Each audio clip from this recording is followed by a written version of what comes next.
welcome back to News Geelong.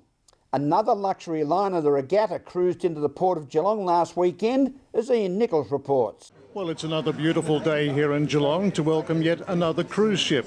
We've had quite a few in the last few months, and this one looks like no exception of being an absolutely first-class vessel, the merchant vessel Regatta, operated by the Oceania Cruise Line.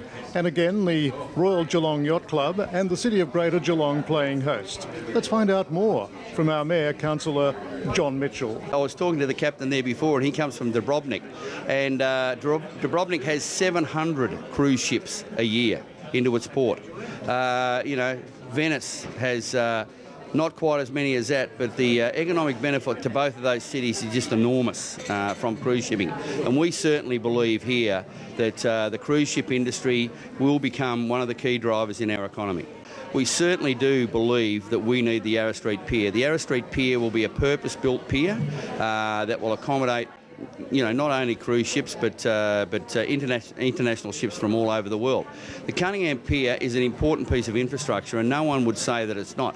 But it's an old pier. It was sold by the Kennett government to private enterprise, and we believe that we need to build a purpose-built pier which would be cost-effective. It would cost less in maintenance. The city has put $5 million into this for the Yarra Street Pier. The yacht club's put $2 million plus into the Yarra Street Pier, and we, the state government will look at funding the rest of it. But it's an important piece of infrastructure for the city. We need both the piers, to tell you the truth. One will be privately owned, and that's fine. We accept that, but it doesn't suit our purpose, and we have done our due diligence on that prior to going ahead with the possibility of rebuilding the Yarra Street Pier. No one place in the world can change your place, of living. But anyhow, this is a really nice place to be, and very peaceful. I can see, and especially looking from here, looking the ship in front, it really looks beautiful. And Dubrovnik can nothing change. We have 700 ships calling Dubrovnik every year, so it's huge amount. So I wish you also to get a piece of this cake here on this part of the world. Well, that's our intention, but I don't think we'll ever see 700 ships a year. I prefer to be alongside always than on the anchorage. Anchorage is causing always the problem because I had to be on board all the time.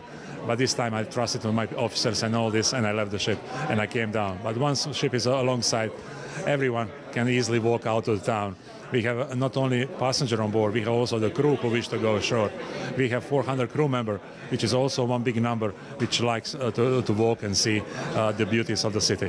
Corio Bay with a cruise ship on it is something to behold. It really is. And as you correctly put, this is not the first. I certainly hope it's not the last. I've got to say to you, again today, it demonstrates that we can handle bigger boats. This boat is twice as big as our last one. We're fortunate to have this boat with us all day today and through the evening, and I believe it's not leaving till approximately 5 a.m. in the morning. So not only will it give everyone in Geelong the opportunity to catch up with this excellent exhibition we're running on Corio Bay on their behalf, but also allows those on the boat to come into Geelong, have a look at Geelong, have a look at the Bellarine and the Surf Coast, do a little bit of shopping, buy some mementos and take home with them. And a couple of people I've spoken to in the street on the way down today said they are really impressed with Geelong. At the official reception for the Ocean Liner Regatta, this is Ian Nichols for News Geelong. Thank you, Ian. The spectacular exhibition from the book Cactus Surfing Journals from Solitude is currently a feature at the Surf World Museum in Torquay, as our Queen of the Surf, Ali Dean, reports. The rare opportunity to catch a glimpse of stories from Cactus, the original secret surf spot on the South Australian coast, is here in Torquay for another couple of months. I'm here at the Surf World to catch up with the author of Cactus, Surfing Journals from Solitude, Christo Reid. Well, Cactus has been a remote surfing location, and I guess since it was first surfed in the early 60s, there's always been a lot of mythology around the place. It's known for its sharks, it's the local surfers, and a sort of dislike for any publication and sort of I guess, promoting the place. And so it's a place that's always, there's been a lot of stories about it, but no one's ever really known what they are. A lot of it's mythology. And describe the wave. That was obviously one of the main draw cards for the area. Yeah, there's a number of waves there. They're all on their day. They're good waves, but there's something else about the location of the place that being remote. It's very simple living, so that's a draw card for a lot of people. And your book, Cactus Surfing Journals in Solitude, you worked in collaboration with Graham Davies. How much work went into getting it all together? Well, probably from the initial idea, it probably took 3 years. 2 years of that was just collecting old photographs, contacting people that I knew when I lived there, and a lot of people who'd been there in the earlier days. And I guess working with Graham was an opportunity to really bring the story to life, to make a book that had sort of feeling to it and gave a sense of the place that it had come from. This is Ali Dean at Surf World in Torquay for News Geelong. Thank you, Ali.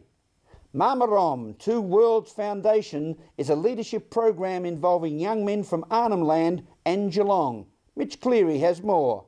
I'm down here at the Western Beach Boat Club on the Geelong waterfront, speaking to Cameron Begg and Yuramul Marika, members of the Marmarom 2 Worlds Foundation, where boys from the Arnhem Land come down to Victoria to further their education. Well, the boys have come down from Arnhem Land in Northern Territory, and Maramarom in their language, the Yolngu language, means 2 worlds or 2 ways of thinking. So what we're doing is bringing them down to learn how to live in this world down here, and not just learning how to go to school, which they do at St Joey's, but also learning how to budget, how to cook their own food and shop for their own food, how to be independent. Okay, so it's a lot more than just education, but obviously education is a high priority for these guys too. And the main focus is to take them back home and take their skills with them to be leaders in their own towns. Yeah, what we hope is that they will then become the leaders and the role models within their communities, and from that way we can sort of spread the skills they learn from the inside out up in the Northern Territory. So it's empowering them to able to make the right decisions when they're the leaders back in their communities. Yeah. You're enjoying your time at St Joey's School and the St Mary's Footy Club. Can you just explain how those people down there have been really good for you since you've been in Geelong? Oh, it's really great. When I first came down to Geelong, and the St Mary Club, they was really good for us. And when we first came, and everyone was really being grateful and everyone was helping us. And yeah, when we first do our program in the St Mary Club, and everyone just came down, and it's really great. Western Bulldogs footballer Nathan Jakira, you're helping the boys out a bit in their journey in Victoria. How have they responded to the help they've been getting along the way? Yeah, they've been doing very well. Cam and Melissa, who's looking after the boys, they've been looking after them very well. They've been up to Melbourne a few times. They've come around for dinner and helped them out a bit. If they just want to have a chat or just get out of Geelong for a bit, yeah, it's been good. And they look up to you as a role model, as a professional footballer. You must feel that as privileged to look after a few of the boys. Yeah, well, yeah. I just do my best to encourage them and try to help them to stay down here and do all the right stuff. So yeah, I try to be a good role model for them. At Western Beach, it's Mitch Cleary for News Geelong. Thank you, Mitch. As we go to a break, we'll return with sport and weather here in our midweek edition of News Geelong.